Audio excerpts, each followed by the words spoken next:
The worst experience of my life. There's a bit of me that died. I didn't sleep for a year. I had a miserable time making it, and I think the finished film is an underwhelming mess. Those are just some of the comments made by Robert Webb and Olivia Colman about their involvement in the 2006 film Confetti, which was written and directed by Debbie Izzet. She then went on to write and direct the completely fine kids' Christmas film Nativity, but also the universally panned Nativity 2, Danger in the Manger, the universally panned Nativity 3, Dude Where's My Donkey, the universally panned Nativity Rocks, and the 2013 TV comedy Love and Marriage that was cancelled after a single series. Despite being a fan of both Robert Webb and Olivia Colman, I'd never seen Confetti, nor had I heard anyone ever talk about it, but after seeing those initial comments, as well as Olivia Colman calling it a fucking turkey, I thought I'd give it a go and see what Confetti is all about. That's probably the stupidest thing I've ever done in my life. So what is Confetti about? It's the story of how a talentless hack with no integrity or regard for ethics made a film that forces a bunch of funny people into incredibly unfunny situations which they try and fail to improvise their way out of. In short, a terrible, terrible film. You thought about that? Jeez, every night. As I said before, Confetti was written and directed by a woman named Debbie Izzet and features Robert Webb and Olivia Colman, but it doesn't stop there. As is seemingly the case for every single thing this woman has done in the past 15 years, it includes an unnecessarily star-studded lineup. In this case though, it's honestly ridiculous just how many notable comedians and actors star in this film in some capacity. Obviously there's Robert Webb of Mitchell & Webb, Peep Show and a myriad of other things. We all know him, as we do Olivia Colman, now an Oscar award winner. Then there's well-known comedian Jimmy Carr, and lesser-known Canadian comedian Meredith McNeil, who viewers of this channel specifically may recognise as Canadian Mary from Peep Show. Want to put your popsicle into my purse? We've got a Spaced reunion with both Jessica Hines and Mark Heap playing roles, an Office reunion with Martin Freeman and Vincent Franklin, who played Rowan, the staff training guy. There's Alison Steadman and Julia Davis, Stephen Mangan, Sarah Hadland and Felicity Montague, plus Mark Watton and Jason Watkins, who would later play recurring roles in Mrs. Izzet's nativity projects. And it's not like these people are just in the film for a quick cameo or something. Every single one of these people plays a pretty significant role in the plot. This film really includes a ton of different actors, and due to the way that it's structured and plays out, you'd have a hard time actually picking out any of them as the standout main characters. It legitimately does have like 15 different important roles, and that plays out just as stupidly as it sounds. I just don't like the sounds of it, I'm sorry. Well, go on then, carry on, but I don't like it. Cheers, carry on. Don't like the sound of it at all. Confetti is an almost entirely improvised mockumentary about weddings. Confetti itself is the name of a fictional bridal magazine owned by Jimmy Carr's character that hosts a yearly award ceremony where they give out awards for weddings or something like that. A Bride of the Year competition. We're all very excited. We were going to do another Bride of the Year competition. But for this year, to spice things up, they decide to instead have the award be for the most original wedding, with the prize being a £500,000 house. So various different couples arrange their weddings and try to make them as original as possible, and that is somehow worth this magazine giving out a £500,000 house for. It's just not what we're used to. It's not the world we work in, really. So the way you'd expect something like that to play out is that you get a few different eccentric couples doing their own thing to plan their weddings, then them all meeting up with each other at the end, and somehow the film culminating in some wedding ceremony related hijinks. Pretty standard, predictable stuff. But no, that wouldn't be convoluted enough for this film. So what actually happens is as follows. Brace yourselves. I'm not in a position to do that. Couples have to do an audition and pitch their weddings to a panel of judges who then select 3 candidates to move on in the competition. Then a couple who plan weddings, who later get engaged but we don't see their wedding, start working on planning the weddings. Then they meet the couples who change the wedding plans with their own wedding ideas again. Wedding, wedding, wedding, wedding. But as it turns out, these aren't normal wedding ceremonies that are being planned. All 3 weddings will actually be taking place at the same time in the same venue in front of a mixed crowd of people. Oh, and it's also like an award ceremony, show night kind of thing with everyone sat around tables whilst also being like a musical, a dance show and a stage play kind of thing. And there's judges voting on all this stuff while it's happening, plus Jimmy Carr is hosting the event and the band play a rock song. There's also a slow dancing segment. It's not all, it can't be this, surely, you know. Honestly, I don't blame you if that made no sense, because I've seen the fucking thing and I can barely process what I just said either. There's about 10 different ideas all going on at once, and not a single one of them actually works. It's like the filmmaker was picking ideas out of a hat as to what to do in the film, and they just never stopped picking. Maybe that's the real problem. We start off with looks like a stock intro template from a piece of editing software, followed by a painfully unfunny audition segment showing off some of the couples who failed to progress in the wedding competition. We're going to get married following the daffodil route round Wales. It's a train route, it starts Cardiff. Really starting off strong here, guys. Get out. These couples are then whittled down until only 3 remain, and these are the 3 that will be following throughout the film. Martin Freeman and Jessica Hines, Stephen Mangan and Meredith McNeil, and Robert Webb and Olivia Colman. But this isn't just a wedding competition, it's the most original wedding competition. So each of these couples has to have a gimmick around which the wedding is themed, because that apparently makes them original. So what are you looking for? Martin Freeman and Jessica Hines' theme is 1930s Hollywood musicals, and you know what, that one does actually seem somewhat realistic. Yeah, Hollywood musicals. I could imagine this being something that someone would actually do. Stephen Mangan and Mary's theme is just tennis. Tennis. Because they both play tennis. Tennis. Okay, and Robert Webb and Olivia Colman's theme is naturism, as both of their characters are nudists. Oh boy. And as is probably not a surprise to anyone, this is the cause of the comments that I started the video with. Yeah, I've been a naturist all my life.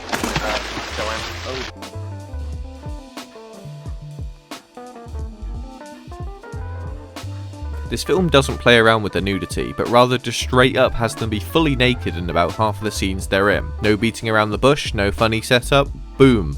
Dick in your face. I have seen more of Robert Webb's cock and Olivia Colman's tits than I ever planned to, I'll tell you that for sure. Like, obviously I can't show them in this video, but there are plenty of shots where you're just straight up being forced to look at Robert Webb's penis for considerable amounts of time. Is that some kind of challenge? It's just there, looking right back at you. It's not awkward in a cringe comedy kind of way that you'd be used to, rather it's just incredibly uncomfortable to watch, and that's despite Robert clearly trying his best to make this whole thing work, but it just doesn't. The thing is though, according to some of the material that I've read online, both of them were told that the nudity would be pixelated or censored in some way in the final film, and so agreed to do the roles under this promise. The director said that, don't worry, your bits will be pixelated in the final film. Yet they didn't actually find out that this wasn't the case until the screening happened, which is obviously long past the point of no return. When did you find out? When you just went to see the film? At the screening of the film. A complete nightmare of a situation to find yourself in, and one that Olivia Colman said changed her as a person and made it hard for her to trust people. Robert and Olivia even started legal proceedings to sue the director because of this, but later Olivia stated that this was stopped because it was just too late into the process to do so, and they essentially just wanted to forget about the whole ordeal and put it past them. I feel so bad for them. So Debbie Izzet basically lied to the two of them, got them to do a shitty film in which they're both shown completely naked without their consent, and then got away scot-free and continues to make even more shitty films to this day. It's honestly ridiculous if all of that's true, which I have no doubt that it is, and should have resulted in this hack of a writer and director never working in the industry again, but evidently that wasn't the case. Many of the cast members of this film even went and worked with her again after this, some multiple times even.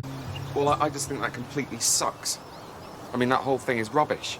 So yeah, every couple has their gimmick that will be what the uniquely themed weddings are based around. But here's the thing, before we even get into the film's story, if you can even call it that, the entire premise of this whole wedding planning competition, aka the thing that the entire film revolves around, makes no sense at all. These two guys here are the guys that are actually planning all of the weddings. The couples themselves, while they have a say in what actually occurs in them, are only partly in control. Also, the Confetti magazine who are hosting the competition are also financing the 3 weddings, and they already have a venue chosen that the weddings will all take place in, as well as a time and date pre-selected. I need one venue for all 3 weddings. So in a sense, the competition is utterly pointless and makes no sense at all, because the couples themselves are essentially winning a competition by doing almost nothing. They aren't the ones in charge of planning what will happen or where the weddings will take place, and the Confetti magazine is financing everything, yet the couples win the prize for simply participating. Surely it would be the wedding planners that would win a competition for planning an original wedding anyway, yet the 2 guys that planned them all were hired by the company hosting the competition, so they'd be giving the prize to themselves. My wedding planner's coming in soon. Basically, the entire premise that this entire film revolves around is completely stupid and illogical. If they'd have thought about this for more than 5 minutes, it would have been obvious how little sense the plot of this film makes. But let's ignore all of that for the moment, because there are other aspects of the film that are just completely terrible too. Yes, let's ignore the entire premise of the film. Your shining eyes like twisted wire. Shut the fuck up! Seriously, shut the fuck up! As I mentioned earlier, the dialogue in this film is apparently entirely improvised. Yes, the whole thing. Having some improvised lines wouldn't be an issue. Many memorable lines in classic films and TV have been improvised. Like, watch the outtakes of the scene where David talks about buying ties in the office, and you'll see that his lines change every take. And Wally Burton, 2 for 10 quid. And Nobby Burton came round, 2 for a 10. I went, yes please. And deaf Nobby Burton comes round with a case. But in this film, the improvised comedy just does not work. Sorry, the vast majority of the comedy in this film just falls so flat. What's it like being short? Do you like being short? Stop! Is that Stop fun? it, you're rude all the time. What's the weather like down there? Is it good? Anyway. Yeah? What's the Spanish for go away you fairy? Normally you'd get improvised lines here and there, maybe if an actor feels like they have something more to add to a scene, or if you got great chemistry between your actors and they just start riffing with each other. But every single line, you're going to have to be extremely talented to make something like that work, and Debbie Izzet is just not. You go away! No, I invited him here! I want him to go! I want him to go! I want him to go! Hey, listen, There are a few good lines from some people. Robert Webb stands out as being particularly snappy, and no, that's just not some peep show bias or anything. I just think he probably has more experience in improv than most of the other people because of his involvement in sketch shows and comedy clubs. Plus, he's obviously got a long history of collaborating with Olivia Colman in the past, his wife-to-be in this film. We are all naked, apart from clothes. All the time. And then when you take the clothes off, it's more obvious. But it's quite incredible just how flat the comedy manages to fall, despite being delivered by some genuinely funny people. I promise to always make you laugh. You're both singing in different keys. Yep. Yeah, that's Is that how? harmony. Oh. For example, Mark Heap, a brilliant comedic actor, plays the person officiating the marriage, and he does not do a single funny thing in the entire film. How do you get the guy who played Brian in Spaced, perhaps one of the most unique and interesting comedic characters of this era, to be a completely forgettable, unfunny minor character in a comedy? Who the hell made that decision? Ironically, this film was produced by a company named Wasted Talent. Though to stick up for them a bit, I imagine the actors weren't helped by the shitty, unfunny situations the characters find themselves in. Imagine being like 13 days into shooting this film and trying to find the willpower to riff about wedding ceremonies for another few hours. I bet Debbie Izzet just said, "Hey, you like tennis, go!" and expected something good to happen without having to actually put in any work writing good dialogue herself. We don't need planning, you're famous. Does she know that? No, that's your job to tell her. The film was apparently shot entirely in chronological order, and the actors did not receive any information about what they'd be doing prior to filming each day. There's a quote about this on the film's IMDb page that is supposedly from the director of photography, though I can't find a source for the quote anywhere. The film is very versatile, as there is no strict script. It is interesting that anything could happen in a particular take, and it could be used effectively in production. It's really up to the actors how they develop the scene and their characters. They really seem to have rounded up every single notable actor they could find, put them in front of a camera with no script or direction, and expected a complete film to come out at the other end. It sounds like a joke, but that is the reality of the situation. I wonder how much these actors got paid for doing this.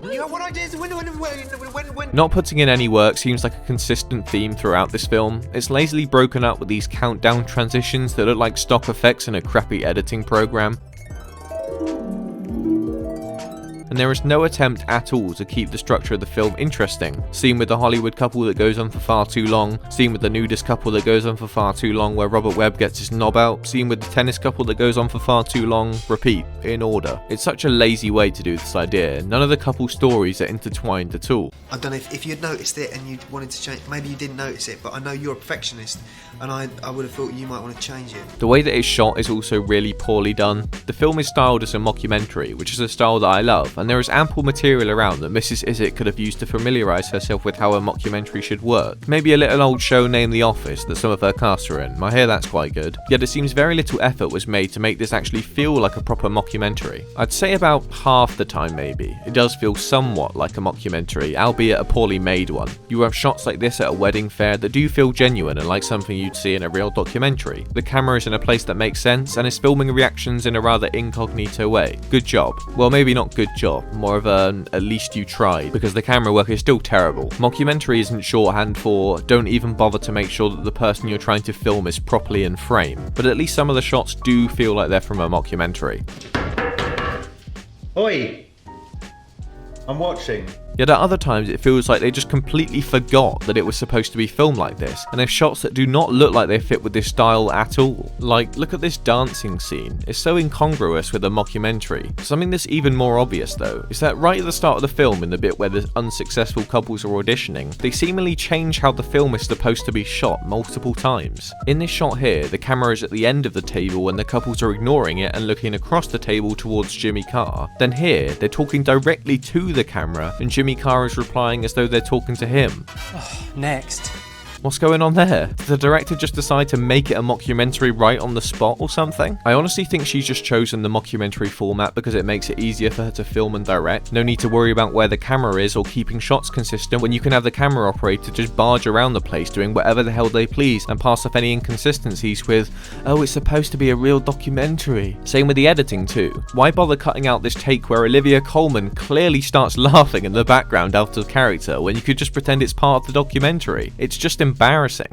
What does pedantic mean? Also, still on the editing, it's so shoddy that sometimes you can clearly just see where blatant errors have been made. Take the dance scene that I said didn't fit with the style of the mockumentary. Look how the colour grading is completely different between shots that are placed right next to each other. You can literally tell what camera is being used for each shot because no effort at all was put into keeping the look consistent between them. How many films can you legitimately say that about?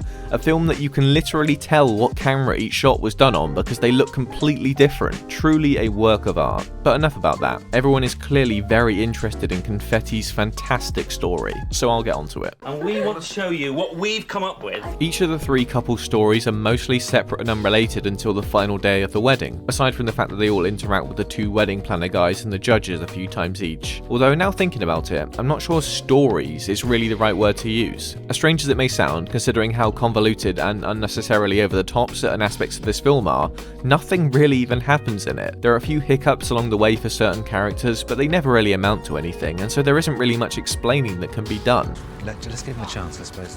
You never know. There is no real arc or structure here, things just kinda happen. I guess this was yet another disaster caused by the fact that they decided this film's dialogue all had to be improv for some reason. Martin Freeman and Jessica Hines' scenes probably work the best, partly because they are both pretty good actors, but also because their 1930s Hollywood-themed wedding is the most logical and realistic one of the three, and so it's likely much easier to improvise around. Sarah Hadland is Jessica Hines' dancer sister and she wants to be the choreographer for the wedding, but another one was already booked by Rowan from The Office. The couple want to sing their wedding vows, but their song isn't very good, and the wedding planners have another one in mind for them. Then a bit later, Martin Freeman falls out with Alison Steadman, who is Jessica Hines' mother. If it's not clear by now, I don't remember a single one of these characters' names. Oh, except Snoopy, who is Martin Freeman's best man, who doesn't seem to like Jessica Hines. She does really think you're taking the piss. No, mate, I'm not. It's just the monkey. He's the guy that would later then star alongside Martin Freeman again in the Nativity film, also written and directed by Debbie Izzet. Then by the end of the film, everything is sorted out and their wedding ceremony happens with no issues, getting a big standing ovation.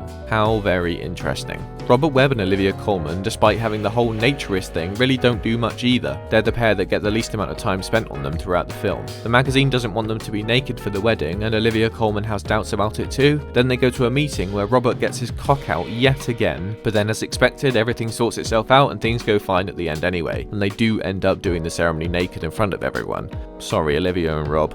Steve and Mangan and Mary from Peep Show have this whole tennis thing. They're shown to be very competitive and willing to do whatever it takes to win. Their tennis coach is this Spanish guy who doesn't think Steve and Mangan is right for Mary and he wants to get with her instead, but that ultimately amounts to nothing. Then Mary gets a nose job because apparently she has a big nose, or specifically big nostrils, which is a bit of a weird thing to say. When I look at you, I see inside your nostrils. She has the most extraordinary nostrils. But eventually they do their tennis wedding and it's as stupid as you'd expect, and then they end up losing the competition to Martin Freeman and Jessica Hines and they throw a tantrum. It's a fix! No, not really the time. It's a fix! Well, in the copy of the film I'm watching, they end up losing. The DVD release of this film includes an interactive bit where you can select which couple you think should win, and they filmed all three endings, as well as an additional ending in which the Hollywood movie couple win again. I've not seen these extra bits because I was smart enough to not spend money on a physical copy of this film, and instead found a rip online. However, I doubt I'm missing much. Though who knows, maybe Debbie Izzet turned into Steven Spielberg in these alternate endings. After all that's over, Jimmy Carr says he's using some some of the profits from the competition to buy a record label. A bridal magazine has bought a record label because, well, the film never gives a reason why he does this. He just does. Why not, eh? This conveniently leads to the film ending on a musical number, One Love. Not the famous Bob Marley song, not even the early 2000s boy band Blues song, but an original number for this film that everyone looks pretty uncomfortable singing along to. In another mid-credit scene, Rowan from The Office proposes to the other wedding planner guy, which I guess along with the rest of the stuff in the credits is supposed to be kinda cutesy and charming, but nobody is gonna give enough of a shit about these characters for any of this to mean anything. The funniest thing in this part is that Debbie Izzett's credit is conceived and directed by. I guess conceived by instead of written by kinda makes sense given the improvisational nature of the film, but it just sounds horribly egotistical actually written down like that. Oh yes, it was a blissfully meek midsummer's day when one first conceives confetti. This film is incredibly poorly put together in every single aspect. The camera work, the editing, the incredibly unfunny comedy, the nonsensical plot, the complete lack of direction given to the cast, truly a spectacle of how not to make a comedy.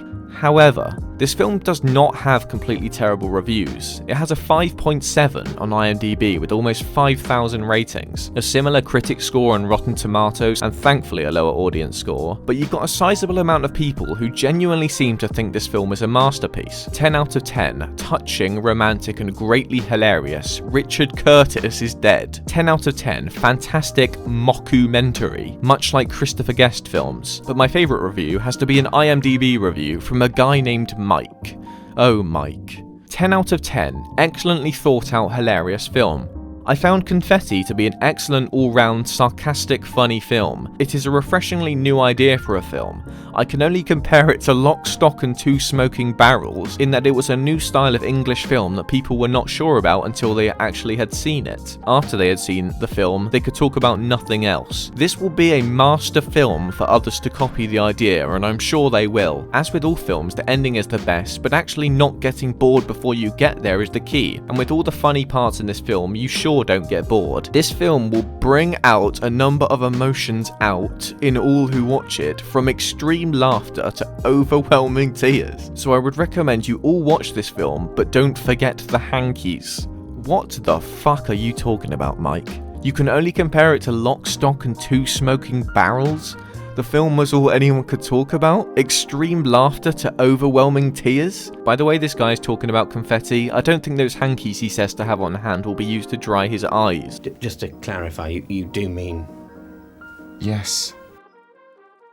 Luckily, some other people seem to have been able to see through this awful attempt at a comedy though. 1 out of 10, possibly the worst film ever made. Unwatchable. And you know, it's not even just the fact that it fails as a comedy that makes me dislike this film, it's the sheer lack of ethical integrity shown by the filmmakers that led to Robert and Olivia appearing completely naked against their will, and then not telling them that that was the case. Finding out that your promise wasn't kept and that everyone is going to see you naked only when you're sat down at the premiere. How fucking awful do you have to be as a person to let that happen? To think you're God's gift to cinema and that on your production nobody needs a script or any direction at all is just baffling, especially when you don't have anything successful to back up this belief. This isn't some esteemed filmmaker trying a different take at making a comedy film. It's a lazy writer and director, conceiver and director, who thought that by simply getting some comedians to interact with each other, a competent film would just come out of nowhere, making her look like some visionary genius. This film is truly horrible in every way, and despite what certain reviews claim it to be, it's most certainly not a cult hit, and I'm glad of that. As I said earlier, I thankfully did not spend any money on a physical copy of this film, but that unfortunately also means that I can't put this DVD in the bin where it truly belongs to be.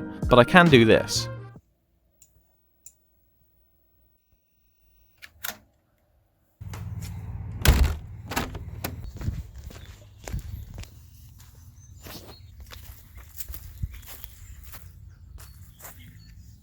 Goodbye, Confetti. You piece of shit. I completely missed that. Fuck.